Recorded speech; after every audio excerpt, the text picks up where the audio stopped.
Hello, this is Janet Morena, Executive Director of Priest for Life. Welcome to our program. Well, there's a lot in the news these days, unfortunately, about war, right? We have the war in the Ukraine, the war in Israel, hostages being taken. And of course, we had the other wars, Afghanistan, Iran, Iraq, and all that.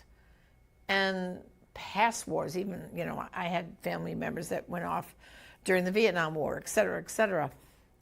And war creates problems for soldiers, the PTSD we hear about. And then, of course, first responders. I was in New York during the World Trade Center attacks and all that, and all the first responders that were traumatized there. And then who is dealing with healing them from this, from these traumas? Well, joining me today is an expert, Dr. Theresa Burke, the founder of Rachel's Vineyard. And then from Rachel's Vineyard out was birthed Grief to Grace, which dealt with sexual abuse. And then from Grief to Grace, because on all these other retreat programs, she recognized that there's also first responders and soldiers also have this PTSD and trauma to be dealt with. So joining me right now to talk and delve into the newest retreat program she has developed, Duty to Heal, is Dr. Theresa Burke. Welcome to the program, Dr. Burke. Hi, Janet. Good to see you. I know. Oh boy, difficult topic, of course, but I think something so many people listening right now can relate to. So many of us know soldiers who have gone off to war and come home, thanks be to God, but they seem okay, but they're not okay sometimes, right? And then first responders. When I think about, I brought up World Trade Center because I saw the trauma firsthand. I was volunteering with my staff where they were bringing back to Staten Island the first responders who were in the first few days just trying to find were there anybody alive still. And their faces had we were serving hot meals to them, and there was a place to shower and whatnot. And I can tell you, Theresa, you can see it, the trauma in their face. You saw their expressions. It was like a numb glaze over their eyes, And so now you, so gifted, Dr. Burke, with Rachel's Vineyard, Heals from Abortion, Grief to Grace, Sexual Abuse. Tell us how you developed now a retreat program for these people who have had this PTSD kind of trauma. Good question. There's a couple stories, but one is a very personal experience I had in college with somebody that I was dating, and I was studying in London, and he was from Lebanon. And he had so much PTSD. We lived right next door to each other in a dorm. And I just saw how he was trying to cope. And he wasn't Christian. And he always used to say, please pray for me because I know that you have a God and I think that he'll listen to you. And I just thought, what a thing to say. And he also shared a number of stories where, like what they did after a battle, he said would make Hitler look like a Boy Scout. And I didn't ask for him to elaborate on those details, but he died young. And I don't know, there was a place in my heart. And when I left him last, he just said, please always remember me, and promise that you'll pray for me. And I promised him that I would do that. And so I feel like I felt like this retreat was part that. My father was in the military, my nephew in the military. My nephew's a cop, and I know about the moral injuries, what we'll call it. And I think that in abortion healing, we're really dealing, and I've written so much on reenactment and whatnot, we're really dealing with the psychology of killing. That's what it is, and how that distorts our image of ourselves and our relationship with any previous ethics and beliefs. So the moral injury can also happen with soldiers and with post-abortive people when authority figures have misled them and they feel betrayed or let down or uncared about. So I feel like the two things are very similar in terms of the psychology. Now, war is a whole different battle, but I mean in terms of the PTSD and the moral injury. And that's what Duty to Heal, Finding Peace for a Soldier's Heart was created to. But before I went to all the trouble to write a week-long retreat, because this is 4 or 5 days, I wanted to make sure that Living Scriptures worked. So I actually piloted a Rachel's Vineyard retreat that soldiers from St. Petersburg, Florida, that in that diocese, because the bishop there said, we need something like Rachel's Vineyard for military. And I said, don't worry, I'm on it. And he had been talking to a guy from Special Forces, and his wife was a psychologist. So he said, call her, you know. So she calls me, and we decided that we would see if it worked, and just invite them to a Rachel's Vineyard retreat. So Emma Bowe, I don't know if you remember Emma, she facilitated this. And it was really a beautiful retreat. But in the very first exercise, which is one of the first ones, the blind man, this guy from Special Forces and his friends, he came in with such an attitude because the psychologist's wife is forcing him into this program because he needs healing. It's never a way to come into a thing is because someone else thinks you need it. but he bought some of his buddies and he agreed to it. And the bishop was also encouraging him. So he did it. And after that one exercise, he fled out of the room, and his good psychologist wife chased him to make sure he was okay. And she went into the room and he collapsed in her arms and he was grieving. Why did I want to pilot it on Special Forces? Because they're the toughest nuts to crack. They're the ones who are taught to feel nothing, and they're conditioned so perfectly that they really have a very high level of resilience, mostly because of the missions that are very dangerous that they're put on. So that was what we did. And at the end of the retreat, a very amazing thing happened. Everyone did beautiful. And when they were saying goodbye to each other, the soldiers said, we were talking about you guys last night, and we just wanted to say that we thought there was nobody in the world who understood what it's like to be out there in these crazy war situations, and that we don't even want our own wives to know what we've done. And they said, but when we were talking, we realized that we actually think that you have it worse than us.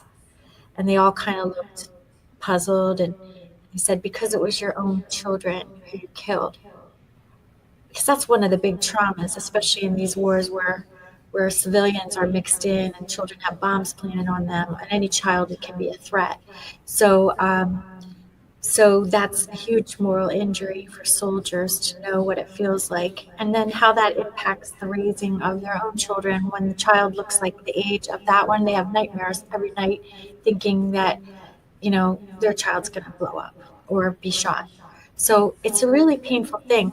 But when the post-aborted men and women heard this, they just wept with recognition that yeah, it's a rough thing.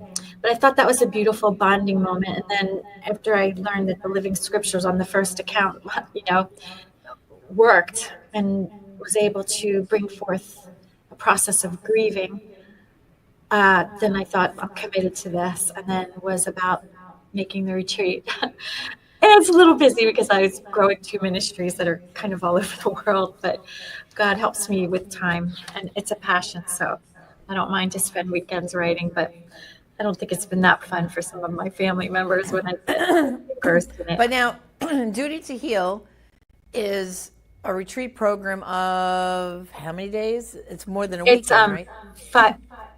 4 or 5 days, depending on what time you get there.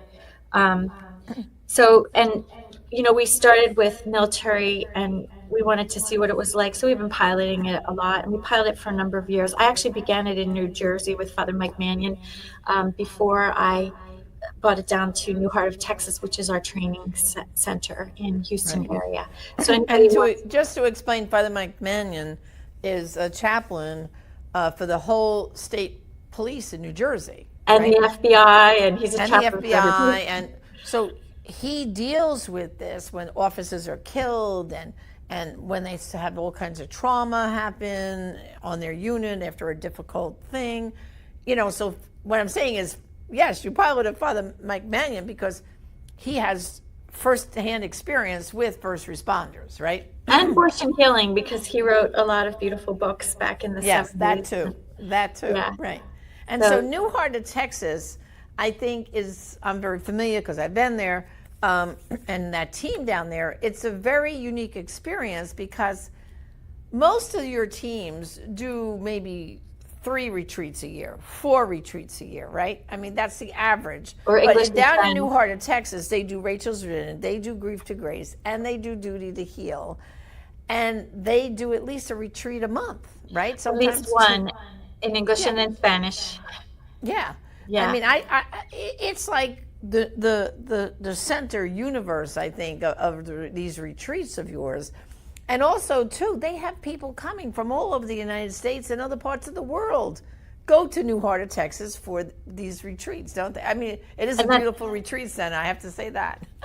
well, they run an interdenominational program, which is very good for the military. But I wrote this for Catholics, and I've worked with the Archdiocese of the military and some of the pilots, and but basically, Newhart purchased their own retreat center and they're building new buildings. So they own the property, which makes it easy to have retreats every month. We want to get at a retreat center around here. We have to book a year and a half in advance. And you don't have the privacy of these groups in. So it's a very intimate and beautiful setting. It's on a ranch. You're surrounded by cattle, so it's a nice place. And then they're also been piloting the new marriage retreat that I've been working on. So for broken marriages or marriages in trouble, with living scriptures as well. So anyway, getting back to Duty to Heal, the original pilots, we had first responders and a lot of people who are in the military end up going into police work or some kind of firefighting. And, that's a beautiful thing because they're gifted and they're brave, but it also keeps them in a constant state of crisis. So you can get addicted to what military would call the juice, meaning that shot of adrenaline that makes you feel alive. Because after war and being conditioned to always be on alert, even when there's no threat, they put alarms off in the middle of the night so that you jump up and you're always ready to go and you're conditioned to go and you don't even have to think of it. You could be half asleep and you're loading your gun. That's part of the conditioning.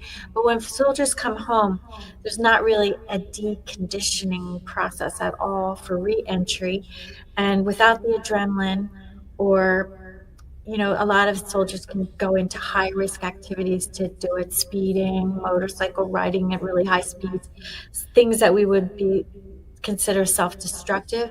And a lot of them, as a result of the constant sleep deprivation and everything else, their nervous systems have to reset.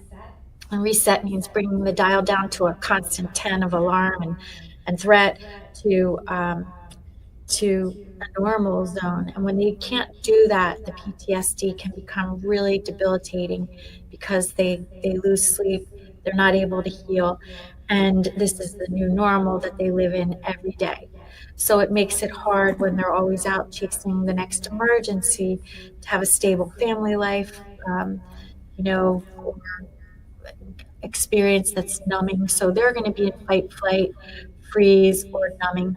And what's worse is that a lot of them will have full body flashbacks. That means the physical intensity of a bomb exploding, or seeing a child. You have the smells of war, you have the smells of dead bodies, you have visual flashbacks, and then you have heat sensations from a blast. So all these things are actually hijacking their bodies. So they could be in an arena or a stadium for a game, and just the crowd of people cheering can be a trigger, and or a firework could send them under the dining room table that the neighbors are lighting off next door. So there's so many ways that they So, just get frozen in that traumatic experience. all right, so Theresa, after hearing all that trauma that they You want to get to the experienced, healing. then they first finally get the courage to come to, say, New Heart of Texas for Duty to Heal. I mean, a miracle they get there. But how do you begin to get them to dial down from that chaotic state they're living in? Well, again, we start with psychoeducation, so they know this is normal responses. They're able to identify with that. And we start with an exercise on moral injury. We actually give them a test, like a little, not a test that's scored or anything. It's just for their own purpose, but the more moral injury symptom scale, we start with that just to bring into their awareness some of the things that create conflict. Because when you're busy or you're numbing or you're not thinking or you're reenacting, you're not processing memories, you're not integrating them into who you are, you're just surviving them, right? Which is a totally different thing where our brains don't even work correctly. We can't integrate even our own cognitive and emotional experience and bring them together. That's what integration means. Bring what happened to you into the, as a memory, and then what your brain needs to catalog it as a past event. Otherwise, it's constantly intruding because, our intrusive symptoms, the flashbacks, the nightmares, all of that is designed to get you to deal with the things so you can resolve it and integrate it and heal from it. When you don't do that, there's just enormous suffering. And just like any trauma, then it manifests itself in a physical breakdown as well at some point, right? So then we do an exercise which is very simple called the bread of adversity. And there's a scripture, maybe I can find it real quick, maybe not. And I love this because it's got, let me see if I can find it real quick. I thought I pulled it. Here it is. So let me just read you some of the little examples that people do. So they recall an incident that causes isolation or an overwhelming sense of helplessness or an intense rage. So you're just going to remember one thing and remember the betrayals and the grief of your combat. And this is after they did the moral injury questionnaire. And some memories might make them want to hide from others. So whatever it is that they come up with, but I'll just read you some of them. And then they break off this bread of adversity, which has been blessed. It'll be blessed by the chaplain. And they come up one at a time to the table. They break off the bread. And just to give you a little sense of a beginning ritual. So one person says, I remember the atrocities of all the damage we inflicted on each other. No God should allow that. I lost faith in God. Some memories make me want to hide, and I don't want my wife or anyone else to know this is my affliction. So it's the bread of affliction. I don't care about anything anymore, one young man says. The only thing I loved was stuff that explodes, and that's not happening anymore. And since I've gotten home, the only thing exploding is me. I have explosions of rage. I provoke fights with my wife, fights in the bar. This is my affliction. So everybody's naming their struggle as we start. And the first person who does it opens the pathways, like any group, for people to dig deep. And the inventory that they went through brings it forward in their attention. Another guy says, I feel pissed off all the time. And if I'm not pissed, I just want to die. And the truth is that I miss the war. Everyone expects me to be glad to be home, but this doesn't feel like my home anymore. I loved it over there and I miss it. I think that's messed up. I miss the killing. This is my affliction. Because the killing is what made him feel alive, and now there's depression, right? And when you hear about, and I always thought about this too, in the news, you'll hear about soldiers signing up for another tour of duty over there in the Middle East, right? Very common during Afghanistan and Iraq. And of course, they're getting medals and decoration for going back again and going back again. But what you're uncovering here is, excuse me, is part of this unhealed PTSD that they need to kind of flee their home life with their family and go back to the trauma, right? I mean, isn't that what you're... Yeah, but they've been changed internally, and there's a moral injury, and their mission is clear. But they get home and they don't. They had such a clear life or death mission, and what are you going to do when you're here if you're not a firefighter or a police? A lot of them, they just don't. They don't know where to put all that. So this will be a last example. My buddy was right next to me and was hit hard. I watched his chest blow apart, and I can still see his eyes staring right at me. I see him in my mind all the time. He's like staring at me, saying, What the hell? What the hell? This is my affliction. So they just take one peace. And then they come up, they break off the bread and they share it. And then the priest blesses the bread and blessing the bread of adversity. And then the closing prayer, just to give you a sense of where we go with this. Thank you for the gift of human companionship as we share this bread of adversity and affliction.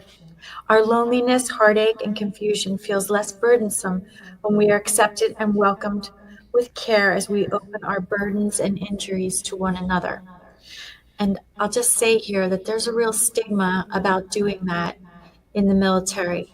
There's a lot of shame around PTSD, which is not a mental illness, it's a normal response to a very abnormal situation. But continue the prayer. Lord, your word says, thine eyes shall see thy teacher. Thou shalt have their presence and their instruction and assistance. We thank you for the wisdom of this group, their insights and ideas, and the inspiration they give us in fighting our own battles as we stand together in our duty to heal. Take the water of my tears and purify my heart. Take the bitterness and grief from this bread of adversity and transform it into a source of nourishment and healing, a sign of hope, promise for renewal for all those who have known war and suffering. Let this broken and shared bread teach me new lessons of love and compassion, forgiveness, peace. And thank you for sending your son, the great teacher given to the world, as you pour forth the gifts and graces of your spirit upon us in abundance. May you hear the word of the Lord. This is the way, walk in it. So we start with scriptures, and a lot of people, we did one pilot on a whole entire group of people who had been suicidal. Some were using and thinking of killing themselves the day before they came, and they called a friend, and the friend said, I'm going on this, come with me. So they went together. Wow. And these are now leaders of the team, you know? So, like, there's a mission, and the Yeah. mission is life-giving, and they're So, able to. so Duty to Heal right now is happening in New Hartford, Texas. Are there any other hope of other teams anyplace else opening up? We were trying to train many teams, or large teams, so that they could travel and help get other sites started. So people have come from many cities to experience the retreat there. And then if they want to bring it to their area, they can be trained in that. And interestingly enough, the Ukraine and Russia both have plans to bring Duty to Heal there. A therapist from Rachel's Vineyard heard about it, and she's been dealing with the people, and she wrote to me 2 summers ago begging for the program. She said, I've seen the hollow eyes and the emptiness, and I can only imagine what we're facing in the future. And then a group of psychologists came from the Ukraine, and every retreat, I guess the past 3 or 4 retreats, they've sent numbers of people. An engineer came, people high up in the military who make decisions. They've all come to experience it. The Ukrainians said that it was the first night that they were able to sleep since the war started because there was safety. And they were seeing the other participants. There were policemen there, and there was a lot of military from wars, 30 years ago, and they said, I can't even imagine what we're facing as a nation, because they were shocked that these people 40 years later still had PTSD. So they have a plan to, they want to train up thousands of priests to be able to offer this throughout the world, because the Ukrainian church is now spread throughout the world. And the Ukrainian Catholic Church center, because Kiev, I think, was the first center, but now it's right here in Philadelphia near me. So it's like, I didn't know that when all this started. I just said, if they want it, we'll figure out how we're going to do it. And they went to New Hart. Well, I mean, God is certainly opening the pathway here because, and I think back, because my father fought in World War II. And I remember as a kid growing up, they wouldn't talk, most veterans from World War II, they wouldn't talk about the war. And they were only, like, my dad turned 18 on his way over to Europe. When you think of it, they were boys. And they talk about them as the greatest generation, but there was so much they never spoke about at all. Maybe 1 or 2 little stories, but never, ever what it must have been like.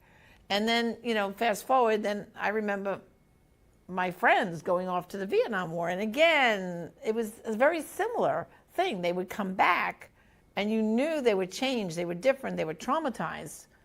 But again, not really talking about what really happened. You know what I'm saying? And it's like, I don't know, our country is so sophisticated with everything else we have, but our veterans, I'm sorry, like they're being left, just neglected, so to speak. Wouldn't you say, Theresa? I mean, like, Yeah, and there's 20 for years and years it was a steady 22 people a day from the military commit suicide. 22 a day. Now in 2024 that went down to 17.8% of people not seven I'm sorry 17.9%, I mean a day. I don't know how point 0.9 factors into a day, but I guess it does if you're a math. But they also said that 7% of those people who committed suicide were in the VA getting services, and they realized that they need us, that the regular therapeutic interventions are not effective.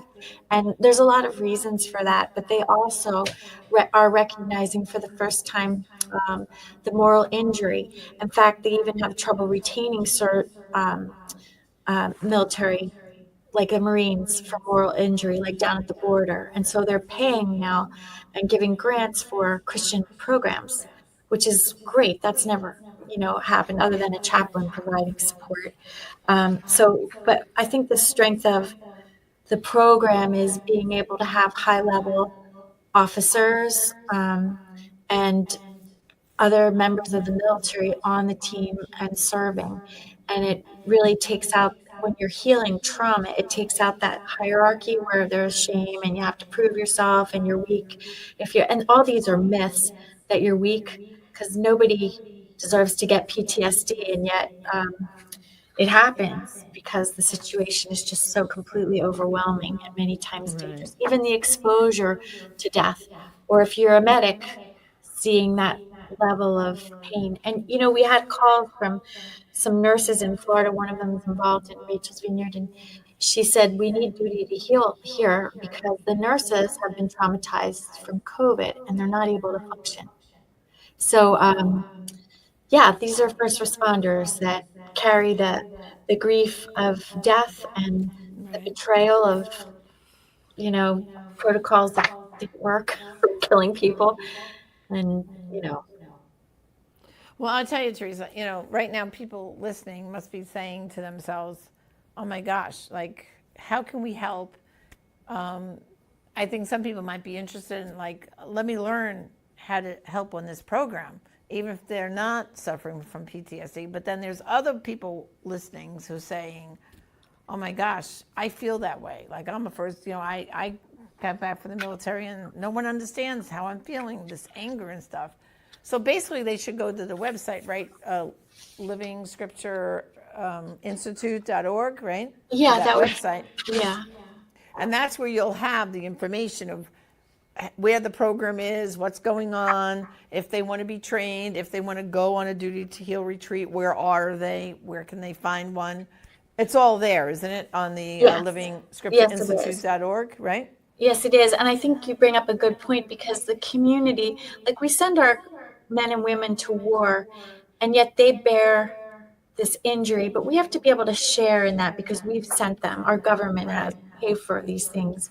And so to be able to share in that burden is something that is also incorporated as the community finds out what are the needs of the veterans who've gone through this program, an opportunity to honor them, listen to their testimonies, and then very specifically, what are their personal needs that the community can rally around and help with.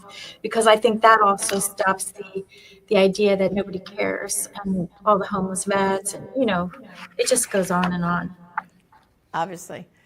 But well, Theresa, another program that, I mean, I don't know what to say other than amazing. There's such a need, and I think the Lord will provide. He always has with Rachel's Vineyard and now Grief to Grace and with Duty to Heal. They are gifts that the Lord is using you in a very powerful way. And I just hope and pray that more people join the Duty to Heal team, because we know there are so many first responders, so many military that have been injured, and like you said, the moral injury.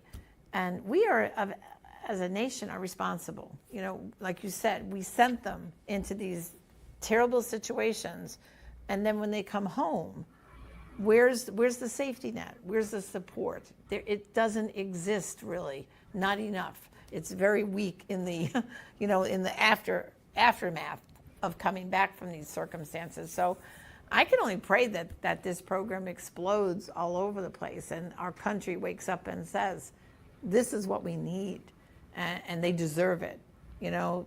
They do, yeah. You know, I mean, when you get around, you know, certain holidays, you know, as we know, Memorial Day, July 4th, you know, Veterans Day, everyone gets all ooey and gooey and how grateful we are to the military. But what are we really doing to heal the moral injury from our military, to help them reacclimate back after they come back from war? Really, I think it's anemic at best. And thank God for what you've done, Theresa, because it's amazing. And I just can see down the road, this is going to explode like Rachel's Vineyard has done and continues to explode, but like never before, because there's just such a need worldwide.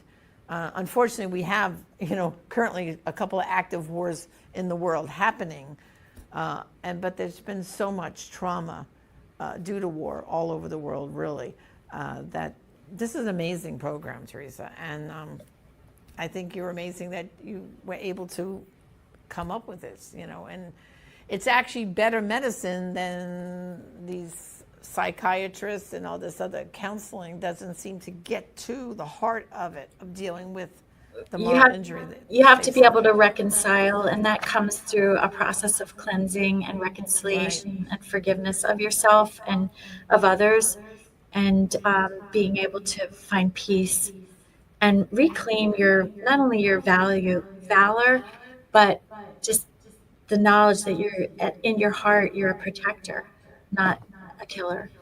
And that's where people are led to help protect and lift up the others that are still lost and missing in action. Well, what can I say other than thank you, Theresa?